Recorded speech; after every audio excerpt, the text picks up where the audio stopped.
सिरसा जिले के किसान परंपरागत खेती छोड़कर अब झींगा मछली पालन की खेती करने में जुट गए हैं। झींगा मछली पालन सिरसा के किसानों के लिए वरदान के रूप में साबित हो रही है। फिलहाल सिरसा जिले में करीब 400 से ज्यादा किसान झींगा मछली पालन की खेती कर रहे हैं। हालांकि हरियाणा सरकार द्वारा भी झींगा मछली पालन करने वाले किसानों को अनेक प्रकार की सुविधा और सब्सिडी दी जा रही है, जिससे किसान उत्साहित होकर झींगा मछली पालन करने के प्रति रुचि दिखा रहे हैं। हरियाणा सरकार अब सिरसा जिले में करीब 10,000 किसानों को इस लाभकारी खेती से जोड़ने का लक्ष्य लेकर चल रही है। झींगा मछली की खेती करने से जहां किसानों को चंद महीनों में लाखों रुपए की कमाई हो जाती है, वहीं झींगा मछली की खेती करने से उनको कुछ भी नुकसान नहीं होता। झींगा मछली पालन का काम कर रहे हैं, एक्सपीरियंस ठीक रहा है।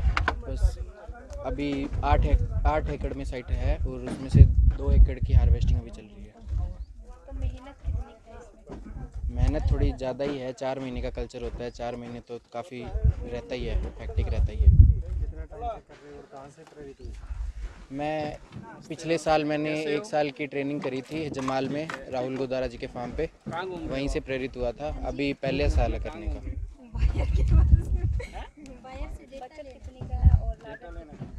लागत 1 एकड़ में लगभग 7 से 7.5 के बीच में आ जाती है, जो कि बहुत ज़्यादा है। बचत इसमें मतलब 8-9 लाख प्रति हेक्टेयर का माल निकलता है, प्रति एकड़ का माल निकलता है। तो ये काम करने में कोई परेशानी भी आती है? परेशानियां है थोड़ी सी, जैसे लाइट का लेके बहुत परेशानी है। लाइट का बिल बहुत ज़्यादा आता है उधर की। जैसे वहाँ वेस्ट बंगाल उड़ीसा साइड की फार्मिंग है, वहाँ 1 रुपये 1.5 रुपये यूनिट का चार्ज है। अपने यहाँ पे 4 रुपये 75 पैसे, 4 रुपये 70 पैसे चार्ज है। और 1 एकड़ पे 1 हेक्टेयर पे 19.5 किलो का ही लोड देते हैं, किलोवाट का लोड देते हैं, जबकि डिमांड बहुत ज़्यादा है। इतने मतलब एरिएटर चलते हैं और चलते हैं, उनसे मतलब 25 तक का 40 तक का लोड हो तब जाके वो पूरे हेक्टेयर की साइड चलेगी। तो इसकी शुरुआत कैसे होती है और एंडिंग कैसे होती है? शुरुआत सबसे पहले पॉन्ड प्रिपरेशन होती है इसकी। पॉन्ड प्रिपरेशन में जैसे पहले पानी भरने के बाद कुछ मेडिसिन डलती है, फर्मेंटेशन वगैरह डलता है, पानी को क्लीन किया जाता है। फिर पानी में प्लैंकटन्स ग्रोथ करते हैं। उसके बाद में इसमें स्टॉकिंग होती है। जो सीड है वो हैचरी से आता है ब्रूड होके। उसके बाद में इसको धीरे धीरे इसको फीडिंग पे लाया जाता है, मेडिसिन चलती है, पानी को क्लियर किया जाता है। वो सब धीरे धीरे चलते जो भी इश्यूज आते हैं उनको रिजॉल्व करते 120 दिन तक कल्चर ग्रो होता है। मतलब यहाँ लगभग 3 लाख रुपए पर एकड़ मुनाफा रह जाता है हर साल। तो और खेती के मुकाबले कितनी की इसके और में खेती मेहनत के मुकाबले बहुत अच्छी है। वहाँ तो लगभग 50-60 हज़ार रुपये इनकम रहती है पर एकड़, यहाँ 3 लाख रुपए के लगभग रह जाता है। मेहनत कितनी है? मेहनत इसमें काफ़ी ज़्यादा है। इसमें मतलब टेक्निक तरीके से होता है, वो खेती अलग तरीके से होती है, जैसे धान नरमा। कितने दिन में तैयार हो जाती है? कितने दिन में रिजल्ट मिल जाता है? 120 दिन में, 100 से 120 दिन के लगभग। कितनी एकड़ में लगाया? मैंने यहाँ 7 एकड़ में लगाया। परंपरागत खेती के मुकाबले इस खेती का फायदा है? हाँ, फायदा है इसका। कितना फायदा है? परंपरागत खेती में 50,000 रुपये पर एकड़ लगभग, इसमें 3 लाख रुपए पर एकड़ मुनाफा रह जाता है। 7 से 8 गुना फायदा है। हाँ जी, हाँ जी। सरकार क्या देती है आपको? सरकार 10,40,000 रुपये अनुदान देती है पर हेक्टेयर। पी लाइन पे अर्धन पौंड पे 8,40,000 रुपये। कहाँ से शुरुआत कैसे होती है इसकी?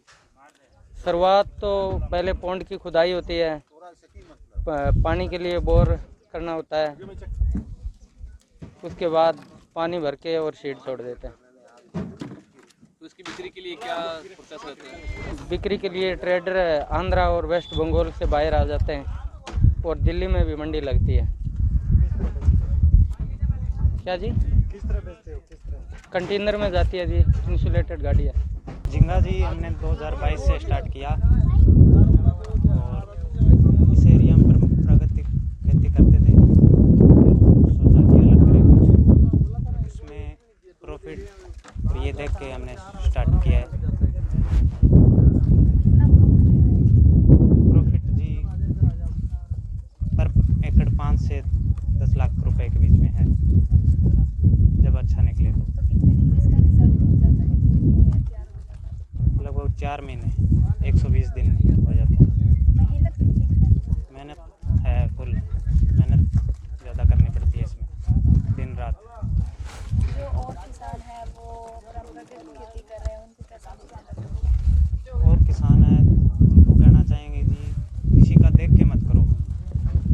मेंटेन करे तो अच्छा है, मेहनत करोगे वरना मत करो जब मेहनत नहीं कर सकते। जो दूसरी खेती करते थे परंपरागत खेती, उसमें कितनी आमदन होती थी और ये खेती कर रहे हैं हम मछली पालन वाली, इसमें कितनी आमदन होती है? परंपरागत खेती में मान लो 1 एकड़ का 50,000 के आसपास बचत है और इसमें 4 से 5 लाख आराम से कमा सकते हैं। सर मैं इसको कह रहा था, उससे 10 लाख भी हो सकता है, अच्छा निकले तो। दूसरी खेती के मुकाबले ये खेती अच्छी है? अच्छी भी है, मेहनत भी ज़्यादा है।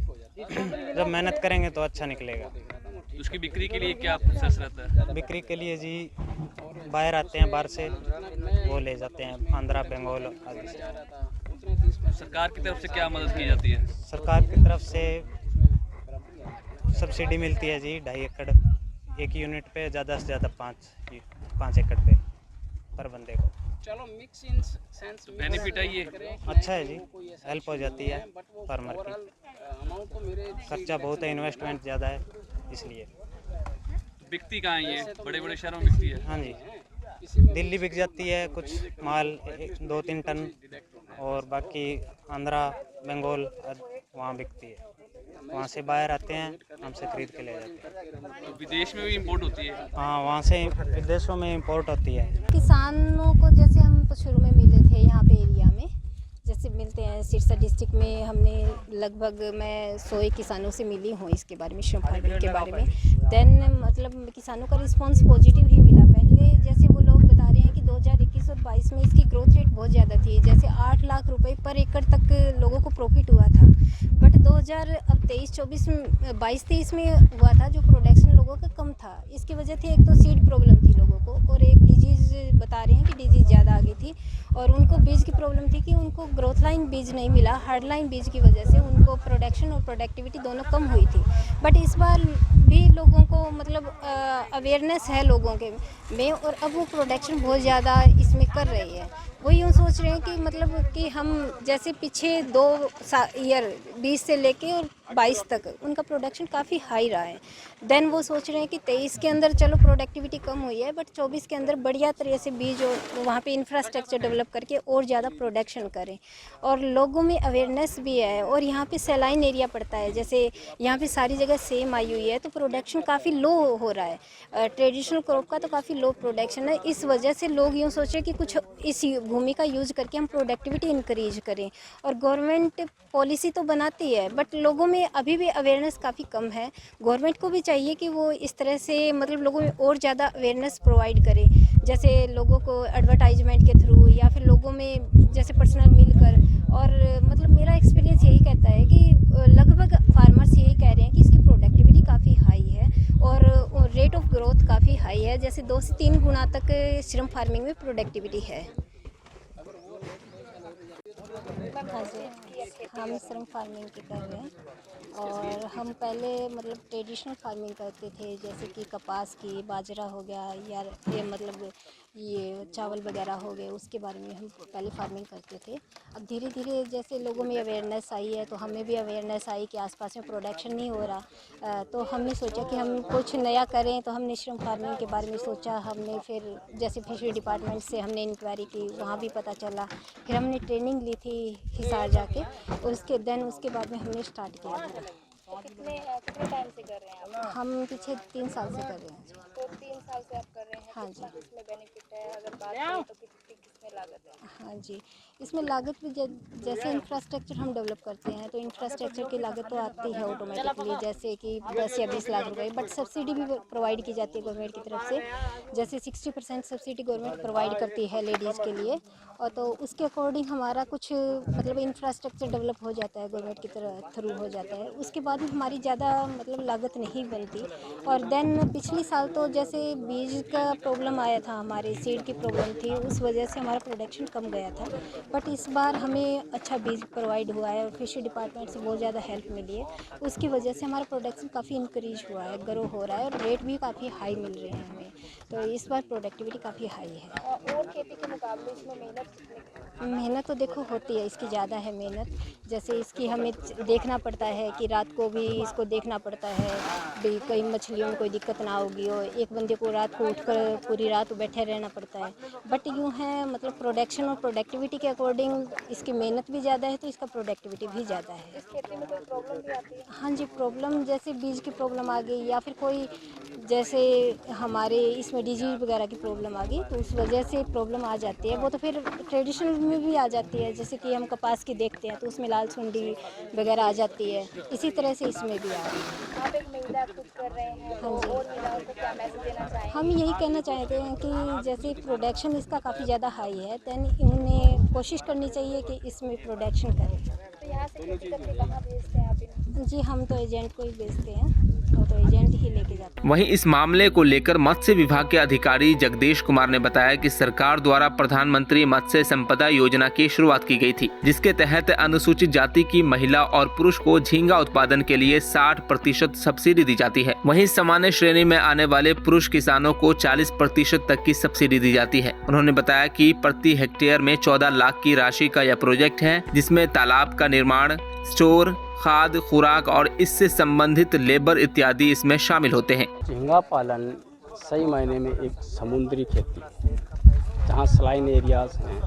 हमारे भारतवर्ष में आंध्र प्रदेश, उड़ीसा, वेस्ट बंगाल, गुजरात, जो भी समुद्र तटीय प्रदेश हैं, उन प्रदेशों में बहुत तरह से ये खेती की जाती है। ख़ास तौर से पूरे भारतवर्ष में आंध्र प्रदेश में बहुत अधिक मात्रा में ये खेती की जाती है।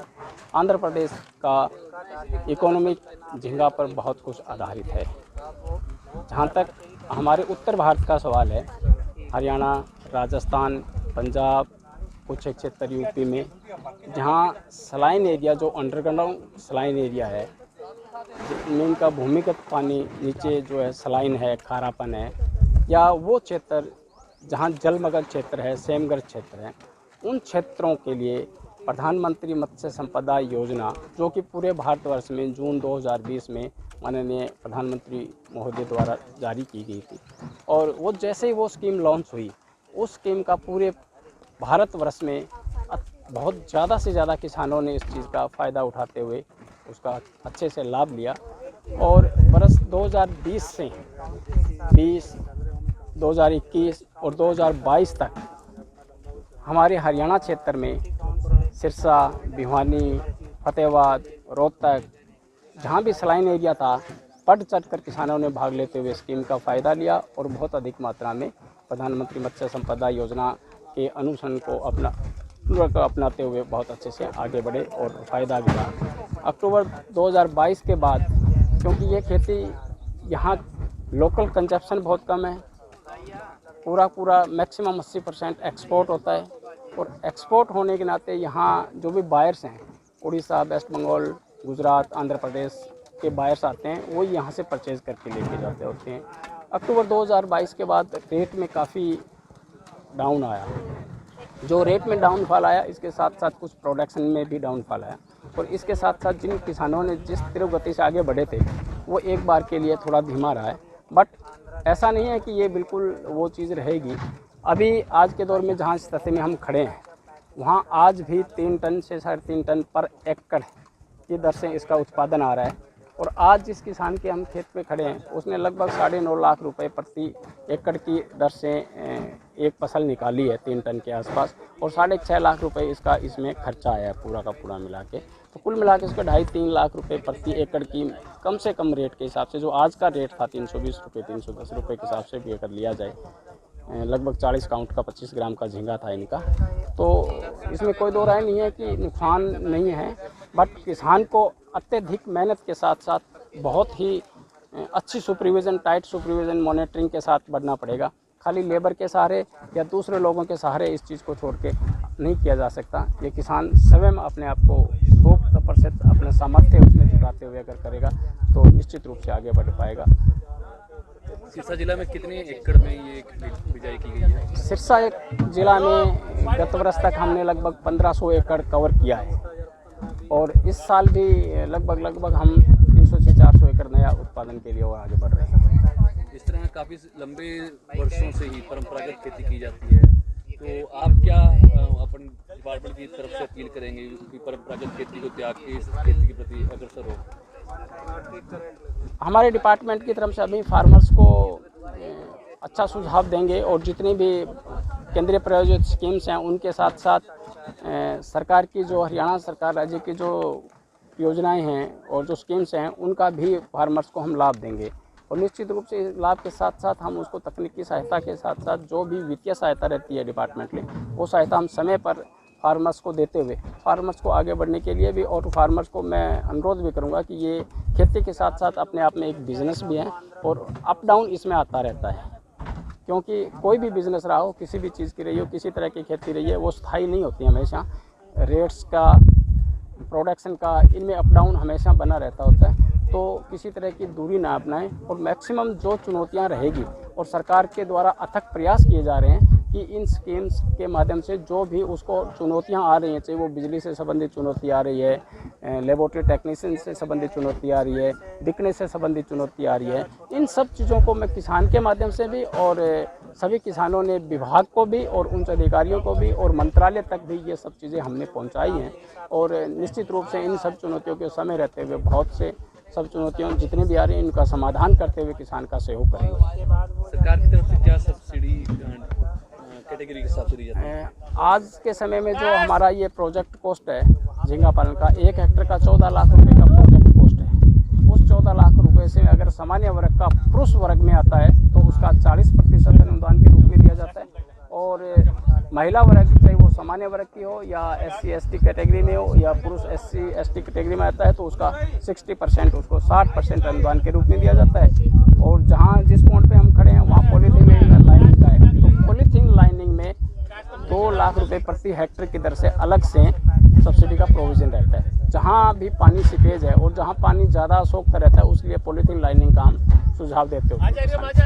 इसकी बिक्री के लिए क्या प्रोसेस रहता है? जहाँ तक बिक्री का है, अभी तक यहाँ लोकल कंजप्शन बहुत कम है, थोड़ा बहुत दिल्ली जाता होता है। इसके अलावा मैक्सिमम उड़ीसा, वेस्ट बंगाल, गुजरात, आंध्र प्रदेश, वहाँ से बायर्स आते हैं और वो बायर्स वहाँ के जो रेट होते हैं उन रेट के मुताबिक यहाँ के वहाँ का जो ट्रांसपोर्ट रहता है उसका बीच का मार्जिन निकालते हुए यहाँ से परचेज करके लेके जाते होते हैं, और वहाँ जितने भी प्रोसेसिंग यूनिट है और वहाँ से एक्सपोर्टर्स हैं वो अपना आगे के प्रक्रिया इसको अपनाते होते हैं।